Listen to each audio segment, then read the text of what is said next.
So next up will be Dr. Jeffrey Bechler. Again, that's one of our partners here at University Orthopaedic Associates. He's the orthopedic consultant for Princeton University. He's been there for quite a while. And Jeff will talk to you about the treatment options for ACL injury. Thank you, Charlie. Okay, I have no disclosures. So we've talked about the epidemiology and the risk factors. And now I'm going to talk to you about the different things that we talk to a patient about as far as after they've torn their ACL and they come to the office.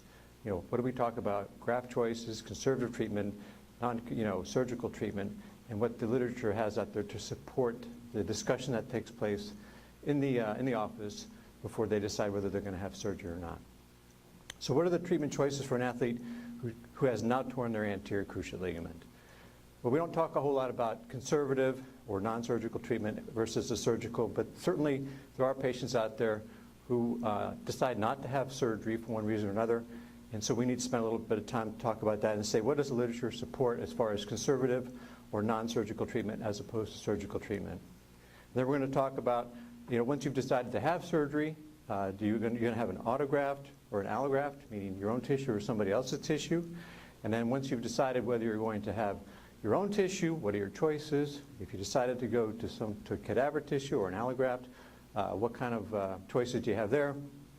And really, what we're going to try to figure out a little bit today is what is the best graft choice for a particular patient? Okay, because not the best. The same graft choice is not necessarily good for different patients, depending upon what type of sports they play, what their previous injuries or knee conditions have been. So reviewing the literature for, if you put in PubMed search for the last 10 years on ACL, you'll come out with 9,445 articles. All right, so there's a lot of stuff out there. And then if you continue to go down to different ACL and add like conservative, it's another 113. ACL surgery, 4,920. I mean, how are you going to figure out what is really something that has some evidence that based on to help you with the decision in the office as opposed to stuff that's just out there and really doesn't have any relevance? So we're going to spend some time trying to figure out what is the medical evidence support as far as talking to patients and telling them whether they should have surgery or not have surgery, and if they're going to have surgery, what type of graft to choose.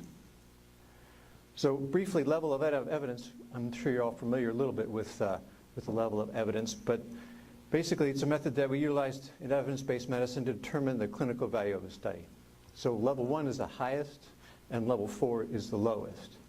So level 1 means that it's a prospective randomized trial. That means the patients come into the trial and they get assigned to a group as they walk in the door. And then they're followed over a period of time. Level 2 is not random, meaning when they come in the door, you've already basically assigned them to a group, and then you prospectively follow them. And so obviously there's some inherent bias in that. And then, level 4 is just a case study. There's a doc who does 20 cases and publishes his results. All right. So out in PubMed, if you look at ACL level 1, there's only 9% of all those articles in the literature are level 1. All right, and about 35% are level 4. So it's very hard to get a clear indication of the support for a medical procedure based solely on the literature, because it's hard to find level 1 studies that support a discussion regarding graft choice or conservative versus non-conservative treatment for an ACL rupture. So we're going to spend about 15 or 20 minutes talking about what do we talk about in the office when the patients come in, because we have a treatment discussion with every patient and every family as far as, okay, you've torn your ACL now. It's a bummer. What do you want to do now? Okay? Now, most of the time, all the trainers out there, all the kids, they're all having surgery.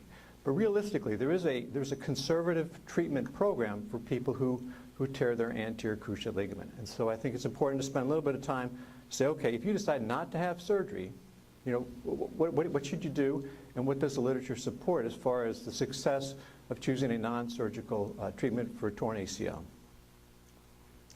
So conservative treatment, is this conservative treatment? I tore my ACL, I guess I landed wrong and twisted my knee, it's getting stronger, and I'm supposed to be back at the beginning of the season, so I'm just waiting for that. All right, that's not conservative treatment, right? That's basically no treatment. right? So we can't, take no treatment and then extrapolate and say, well, that person failed conservative treatment. So non-surgical treatment, really what we want to do is we want to talk to the patient about what their activity level is.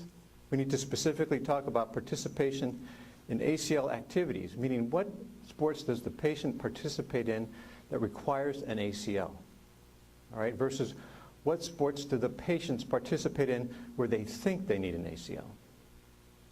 Okay, straight ahead sports, jogging, that kind of stuff is not necessarily a sport that requires an ACL, right? So after the initial trauma, we also have to tell the patient that the knee with an isolated ACL tear, and I stress isolated ACL tear, looks and feels normal after about 6 weeks. So they're not going to have pain long term because they have an ACL deficient knee. They're not going to have swelling because they have an ACL deficient knee. They're not even going to know they have it, okay? So if they're deciding to have surgery because they're afraid their knee is going to hurt and they have an isolated ACL, where they're deciding for the wrong reason, all right? And the goal is to limit repeated giving way episodes. Whether they decide to have conservative treatment or surgical treatment, the goal is to limit the giving way episodes, because further giving way episodes has been shown, which we'll look in the literature, to cause further damage to the knee. All right, so for non-surgical treatment, there have been some studies in the literature which say that it's a group of patients that we call the copers, people who can cope after an ACL injury to their knee, and they're able to participate in sports that they desire. And it's somewhere between 10 and 30% of all ACL injuries.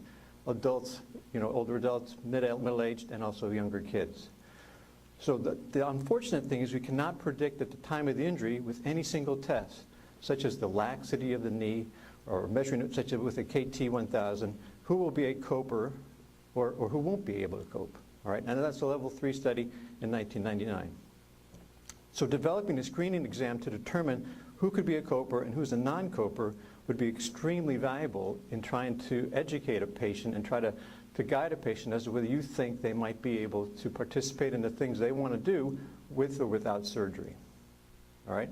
So one of the studies, a level 3 study, said that 70% of non-copers can be made copers after 1 year of rehab. Okay, that's not 1 year of just hanging out. It's 1 year of rehab, doing a rehabilitation program. So treatment options.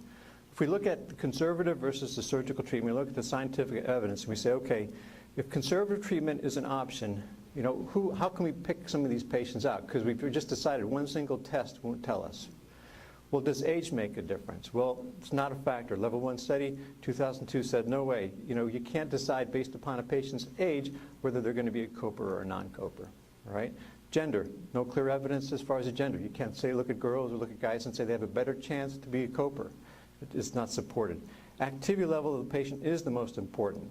In other words, reconstruction might reduce the chance for further meniscal or cartilage damage. That's a level 3 study. So basically what we're saying is that the activity level of the patient will determine whether or not they'll be a good candidate to be a coper or a non-coper. And the last thing, which I think is very important too, is persistent subjective instability. Subjective meaning the patient. The patient continues to feel like their knee just isn't right, and mentally they're just not in the game to try to be a conservative, non-surgical treatment of their ACL injury.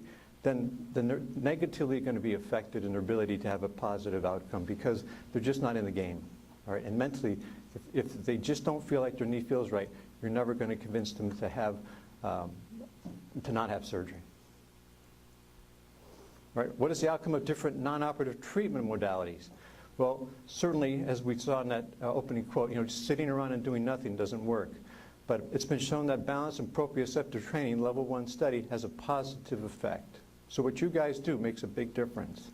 Addition of open chain strength training, rehab, level 2 study says it has definitely a positive effect on muscular strength and functional recovery. And supervised training has more value than non-supervised training, right? Someone being engaged mentally and objectively in a program to try to make their leg better has a positive effect on their ability to participate in sports with an ACL deficient knee. So the sensation of instability is also reduced by wearing a knee brace. That's a level 3 study in 2005. So patients who elect not to have surgery, we would put into a brace because they feel mentally and physically like their knee is more secure And so their sensation of instability is reduced by wearing the knee brace. So basically, a patient who comes in who has torn their ACL and elects to have non-surgical or basically conservative treatment for their ACL injury, we focus on rehabilitation. We focus on bracing when participating at the ACL at-risk activities. And we consider modification of activities, perhaps, depending upon the activities that that particular patient wants to pursue. Okay, and that's for all comers. Certainly, the younger the patient, it's harder to modify their activities.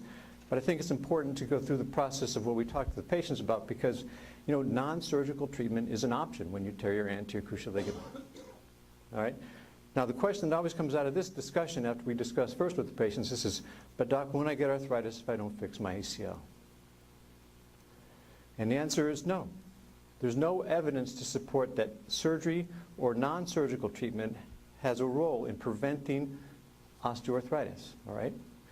The actual operation itself to reconstruct the anterior cruciate ligament does not change the course of whether the patient's going to get arthritis or not. All right. What one of the level 3 studies showed was that actually when they had two groups, those that got the surgery and those that didn't, osteoarthritis was actually higher in the treated group, those who had an ACL. Not sure what the relevance of that is, but clearly it's not the other way around. All right. What has been well documented, and which is a little bit fuzzy and difficult sometimes for the patient to understand, is that osteoarthritis incidence is increased with meniscectomy. So if you have surgery for a torn meniscus and the meniscus is removed, then your incidence of osteoarthritis is increased. So you want to prevent a patient who has torn their ACL further injury, tearing their meniscus, which would then require surgery to have a meniscectomy, which then leads to the arthritis. Okay? Does that make sense? Okay, so we basically have the copers and we have the surgical treatment patients, all right? Surgical is the most frequently recommended for athletes. Surgery to restore knee stability and allow subjects to return to desired activity level. The goals are to return to competitive sports, decrease giving way episodes, and decrease secondary injury, further meniscus and chondral injuries. Okay, but I think that it's important that we go through this about the non-surgical treatment option. And one of an interesting study performed in 2009 where a gentleman compared non-operative and operative knees, saw that the incidence of meniscus injury was about the same, the incidence of lateral meniscus injury was about the same, and the incidence of articular cartilage injury was about the same in knees that had had surgery versus those that had had non-surgical treatment of an anterior cruciate ligament injury. So let's talk for a minute about surgical treatment, because most of the kids under the age of 25, we talk to them, we say, listen, you can decide not to have surgery for this because you can live with a torn anterior cruciate ligament, but that's just kind of a brief discussion so that they're educated. They all really want to have surgery. The older population or the weekend warriors, those are the ones who listen a little bit more about having non-surgical treatment for a torn ACL. So this is invariably the first question that the patients ask is, well, you know, doc, we know we've read a lot online, and just give my son or daughter the best graft. And then I tell them, listen, you know, there's no best graft out there. There's many grafts that are commonly used. We have to sit down and talk about autografts, which are your own tissue, as well as allografts. And I go through the different choices as far as the different grafts to put into the knee for an ACL reconstruction. So the bottom line is there is not a best graft, but there may be a best graft choice for this particular patient or your particular son or daughter. So if we look at autograft versus allograft, everybody knows out there the allograft is the cadaver graft. Patients don't know that. A lot of times they're not really sure. When you say cadaver, and you say, you mean a dead person? And you say yes, and they're like, oh, we don't want that. But they get all the way to the room without understanding that allograft means dead person. So we have patella tendon, hamstring, and quadriceps are the most common autograft choices. And then the allograft, there's numerous choices. The more common are posterior tib, anterior tib, and some of the hamstring grafts. So if you look at when we talk to the patient, we say, okay, autograft, they want to know what the advantages and disadvantages of each are, understanding that they all work. Okay, if they all work, because orthopedics is a goal, we want to restore the patients to their function, right, back to sports. So all the differences are somewhat secondary after the initial goal of being able to work as an anterior cruciate ligament. You have to understand if they all didn't work, then there wouldn't be a choice, right? Because we would only take the one that worked the most or the best. So advantages for an autograft are relative. So it's your own tissue. There's no disease, no chance for disease transmission, and you don't have an opportunity to get an inflammatory response.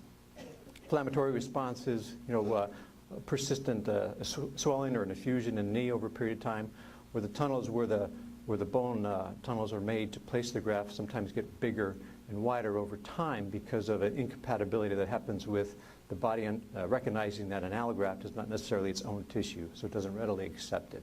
It doesn't reject it because it's not a live piece of tissue, but it recognizes it as being something more inert, like a rope.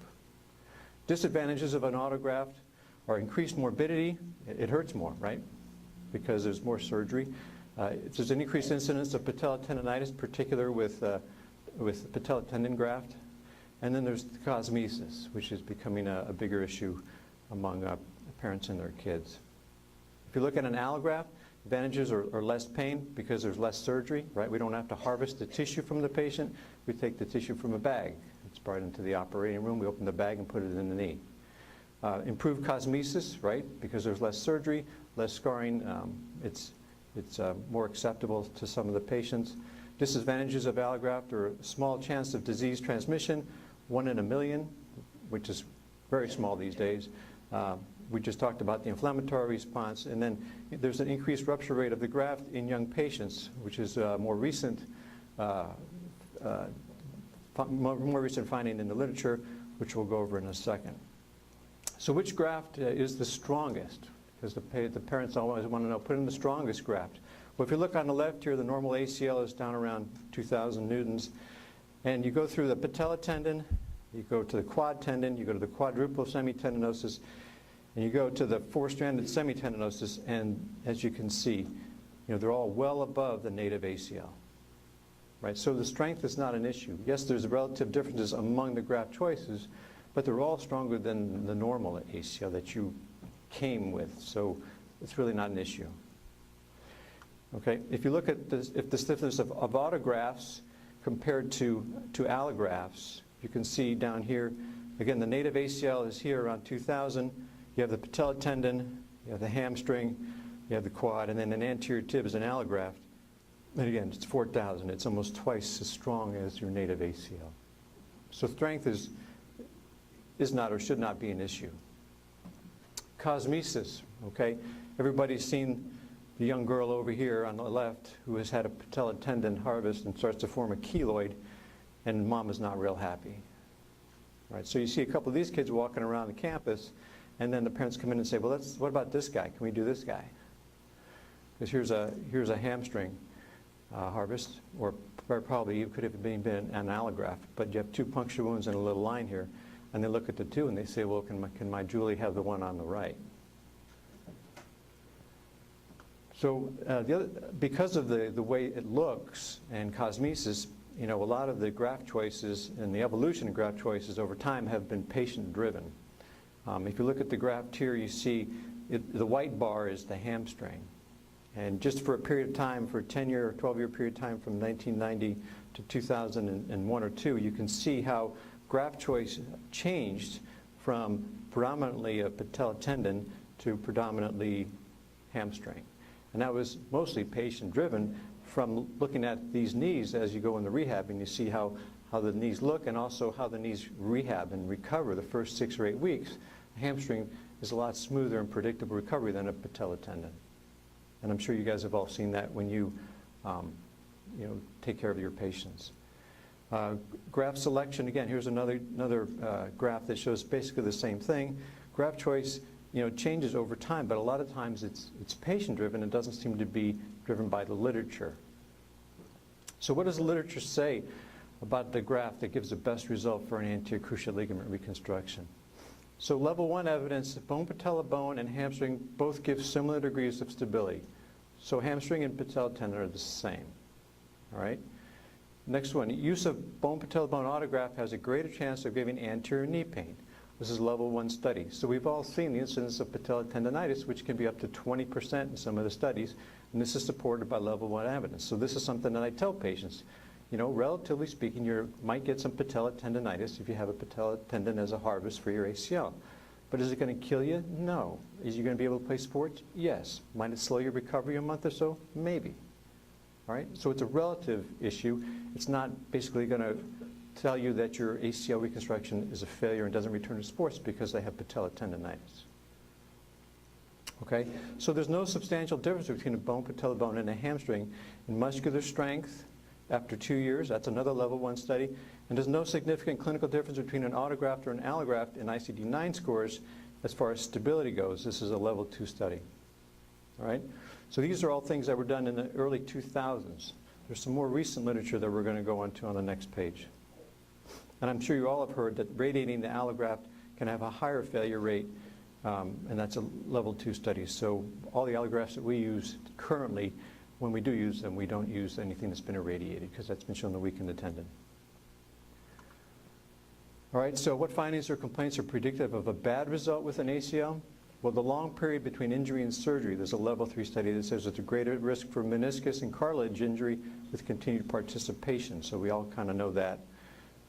Extensor deficit prior to surgery. That's why we work so hard on obtaining full knee extension preoperatively, because there's a level 3 study that says if you lack full knee extension, your outcome's going to be worse. So that's why preoperatively we work to get full knee extension before we allow the patient to have their ACL reconstruction. Strength deficit of quadricep and hamstring is greater than 20%. That will predictive of a bad result. And cartilage or meniscus damage has a negative effect on the function of the knee after ACL reconstruction. So extensive meniscus injury or osteochondral injury that requires addressing with a microfracture or putting the fragment back all have a negative effect on function following an ACL reconstruction. All right. And finally, the bottom one here is there's insufficient evidence to prove protective effect of surgery on osteoarthritis. And these are 3 studies that all support that. We mentioned that earlier, okay? So early versus late reconstruction, what does the literature say about that? Early are those within 3 weeks post-injury, delayed are those greater than 6 weeks post-injury. There's no difference in clinical outcome early versus delayed, okay? So if patients haven't decided what they want to do, they can wait, right? The outcome is the same, right? The subacute time frame, once full range of motion returned, is recommended, meaning once the knee is returned to normal following the injury, the knee has full knee extension. That yields a very good result. And then, provided modern surgical technique and accelerated rehab, no higher risk for knee stiffness if an anterior cruciate ligament reconstruction is performed as early as 1 week. This is a recent study which has not been supported by others in the literature, but it is out there, so you should know that there are some surgeons out there who say you can have your surgery within a week or 10 days. It doesn't matter, your outcome's still going to be the same. The majority of surgeons out there will still wait until the knee has normalized, so to speak, following the injury, and which usually means a couple of weeks, 2 to 3 weeks, until the knee gets full extension and the effusion goes away, unless there's associated injuries. All right, a couple of other things here before we wind down. We have double versus single bundle. You've heard about the double bundle technique for ACL reconstruction.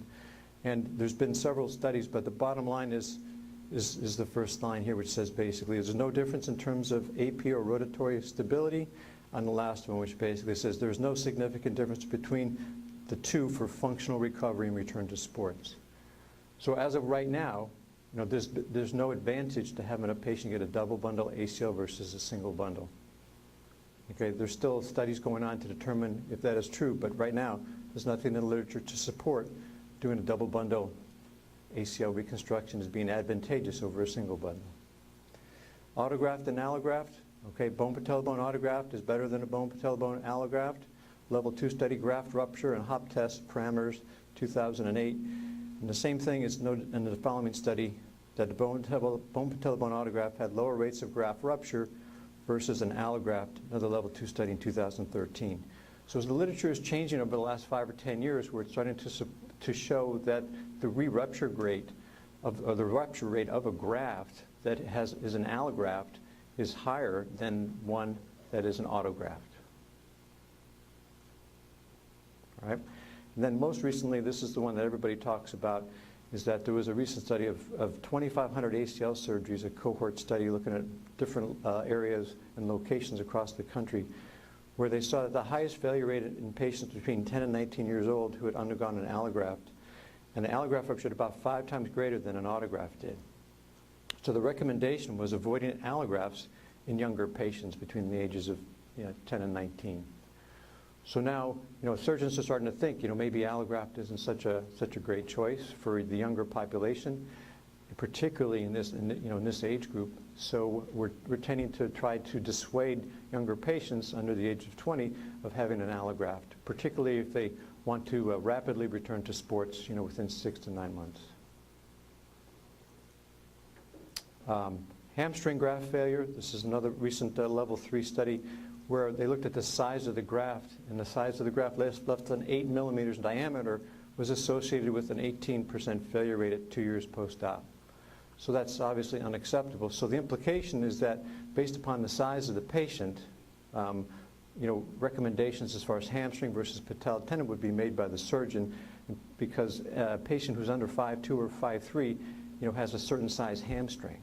And if you're given a certain size hamstring, when you harvest it, you can't make it any thicker. It is what it is. And so we tend to advise patients, if they're shorter than that, to not have a hamstring and to consider other graft choices. Finally, a couple of additional discussion points. Some of the other guys have already mentioned that there's a 6.5% incidence of contralateral ACL tear, which has been supported in the literature, level 3 evidence. And there's about an 18.9 or 19% incidence of additional surgery on the same knee within 6 years. So when the patient's parents, ask, is there a chance that after you have this ACL, my daughter might have surgery again in the next couple of years? There's a 20% chance they're going to have more surgery within 6 years. I don't think, and a lot of parents and a lot of kids don't know that. They think, they're going to get their ACL reconstructed and they're going to be done and they're going to be fine. And for 80% of the kids, that's right? But there's 20% that have surgery again within the first 6 years. All right? And then there's another one-off thing. Patients are asking more about the use of PRP at the same time of their ACL reconstruction to, speed up incorporation of the tissue within the bone tunnels, and that's not been shown to be beneficial at all. Okay, so in summary, treatment following an ACL rupture should be based on the individual and what their wishes are moving forward. I think it's always important to have a non-surgical option, which should be discussed, whether it's a short-term option for the next 6 months because they want to do something, or a long-term option because they don't want to have surgery and they have an isolated ACL tear. I think it's very important in either case that you have restoration of full range of motion and full terminal extension. It's important for pre-surgery as well as for your non-surgical rehabilitation program to get back to life following an anterior cruciate ligament tear. And then surgical graft choice is tailored to the patient, accounting for the associated injuries and demands of their specific sport. And we'll talk a little bit more about that when we do the case presentations a little later this morning. We have 4 different cases, which gets you to start to think about which graft would be best or which treatment plan would be best for an individual athlete when they tear their ACL in the beginning of the season, end of the season, and things like that. So that's about it. We're going to have the next speaker talk about surgery and the surgical choices. Do you guys have any questions about anything? On the last slide, additional listed 2 points, you talked about the PRP at 2 years, but that's like an eternity in the life of an athlete. Is there anything within that first 2 years, any reason to suggest it's beneficial? There hasn't been anything that suggested PRP, to be used with an ACL reconstruction, like in the tunnels, to speed up the incorporation, no. No faster recovery, better, No. less morbidity? No. Dr. Yes? Dr. Bechler, are there any studies on rejection of allografts? I've had 2 ACL patients in the past that have actually rejected them. We had to go back in and put a bone autograft in to prevent the rejection of the allograft. Yeah, there are some instances of not necessarily rejection, because rejection, I use the term, that means that's like a kidney where it's a live piece of tissue and the body rejects it. We talk in terms of an inflammatory response, or basically an incompatibility that happens between the host, the patient, and the inert tissue that is devoid of any type of genetic markers. So it's like a rope that's put into the knee, and it gets rejected, or it doesn't get accepted is a more proper term. You know, it's hard, you can't predict when that's going to happen. It'll cause graft failure, and then, you know, the graft has to be redone. Yes, right. So not only do they get an effusion to the knee of persistent swelling, but the tunnel, instead of, if it started out at 10 millimeters, it may go to 12, 14, or 15 millimeters in diameter as this reaction occurs within the tunnel. Instead of the tunnel, you know, closing and healing, which you would expect in a normal person, it actually gets widened and it gets bigger because it's more of like it's two same poles of a magnet. It kind of goes away from each other instead of going together. And so that makes it a bigger problem for revision, which I think Dr. Hosey will probably talk a little about with the surgery, because you have a big tunnel now that's 15 millimeters in diameter. Where are you going to put the new graft? Okay? Yeah, one more. Talked about having that full range of motion, especially extension prior to surgery. Yeah. What do you do with that patient that has a big old torn meniscus that's preventing that? And would you consider, how would you approach that? Well, that's a different approach, because the patient's meniscus is preventing them from getting full knee extensions. So you can wait until, you know, the cows come home, and the knee's never going to get straight. So for that one, fortunately we have MRIs these days, and we can take a look and see if there's something wedged in the knee. For that patient, you have to change the time, you know, scale, and you operate on those right away. Would you consider doing a two-step procedure? Meniscus first? It's a good question. Yeah, there are some patients that we consider doing a two-step procedure, particularly if they have like a locked knee and a meniscus wedged in their knee, and they've been out, let's say, 6-8 weeks in the community, and then they just come into your office. You're like, you know, they've been locked this long. You know, what's going to happen when I do the meniscus and the ACL?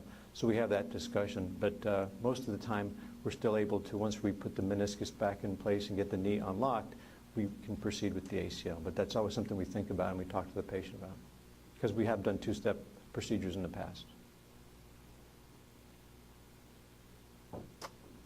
Everybody good? All right, thank you.